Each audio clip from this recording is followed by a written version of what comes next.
Hello friends, good morning. Swaraj ब्लॉगमध्ये पुन्हा एकदा सर्वांचं मनापासून स्वागत आहे. तर आज आता सकाळचे वाजलेले आहे 8:30 आणि आता माझ्या मुलांची आज मी लवकर आंघोळ करून दिलेली आहे, कारण ते लवकरच उठले होते.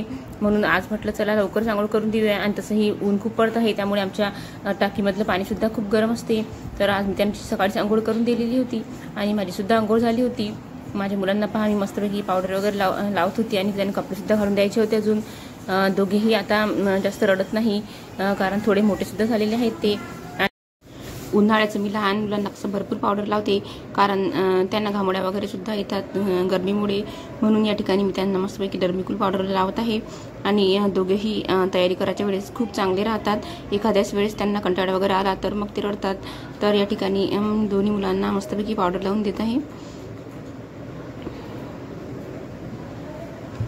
आज दोघांचंही मूड खूप छान आहे, त्यामुळे ते दोघेही रडत नाही आहे.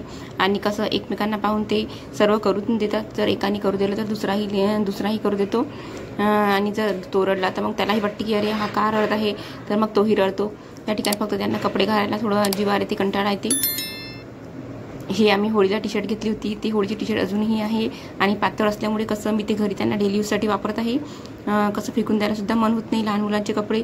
तर या ठिकाणी ही टी शर्ट एकदम उन्हाळ्यासाठी परफेक्ट होती. तर या ठिकाणी त्यांची तयारी वगैरे, त्यांचा नाश्ता वगैरे सगळं करून झालेला होता. मग मी या ठिकाणी बसली होती स्वयंपाकाला. तर आज मी बनवणार आहे मसाला भेंडी. आणि मी ही मसाला भेंडी पहिल्यांदाच बनवत आहे. नाहीतर मी फक्त सुकी भेंडीच बनवत होती, परंतु यूट्यूबवरचीच रेसिपी पाहून मी या ठिकाणी मसाला भेंडी बनवायला घेतलेली आहे. या ठिकाणी मी मस्तपैकी मिक्सरमधून मसाला काढून घेतला होता आणि त्यामध्ये लाल तिखट वगैरे सगळं टाकून घेतलं. आणि थोडं दहीसुद्धा यामध्ये घालून घेणार आहे मी. आणि मस्तपैकी आज दही मसाला भेंडी बनवणार आहे. यामध्ये आता मीठसुद्धा घालून घेत आहे. आणि माझा मसाला एकदम मस्तपैकी भाजून झालेला आहे. आता मी यामध्ये मीठ घालून घेते आणि आणखी 5 मिनिटं याला होऊ देणार आहे. माझा मसाला होईपर्यंत मी एका साईडला कणिक वगैरे सुद्धा भिजून घेणार आहे. माझी मुलं तिकडे खेळत आहे, म्हणून मी आता माझा व्यवस्थित स्वयंपाक होत आहे.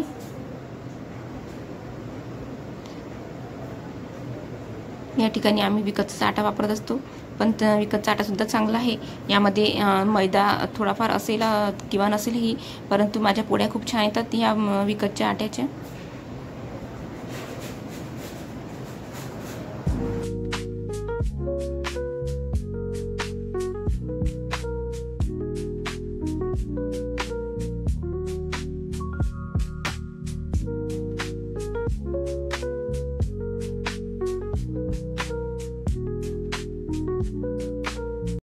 या ठिकाणी माझी कणिक भिजून झाली होती. मग मी माझा मसालासुद्धा बनवून तयार होता. मग यामध्ये मी थोडं दही घालून घेतलेलं आहे.